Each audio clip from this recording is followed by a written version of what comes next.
Balik GMA si Isa Calzado sa 2024 Metro Manila Film Festival entry na Green Bones. Sa media ko ng movie, binati niya ang press ng hello mga kapuso. Nang tanungin kung balik GMA na ba siya, ikwenento kung bakit siya nakasama sa cast. Sagot ng aktres, hindi ko na-realize yon, Miss Nessa Valdelion. Ask if this is my comeback with GMA. Di ko pa rin na-realize. When I read the script of Green Bones, I said yes, regardless who was producing it. I said yes because the project is so good. I really want to be part of this film. Yes, eto nga ang pagbabalik ko sa GMA. Pamilya ko ito for 10 years, sagot ni Isa. Sa follow-up question na, how is it working with Kapuso Stars?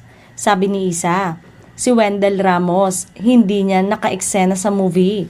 Sina Dennis Trillo at Alessandra De Rossi lang ang naka-eksena niya. It is my first time to work with Dennis. It feels so familiar and also new. Parang it brought me back to my 20s. The news Kapuso. Di ko sila naka-eksena. It's nice to work with everybody, sabi ni Isa. Aasahan umano ang madaming guesting ni Isa sa GMA 7 shows para mag-promote ng Green Bones na mapapanood simula December 25 sa direksyon ni Zig Dulay. Produce ito ng GMA Pictures at GMA Public Affairs.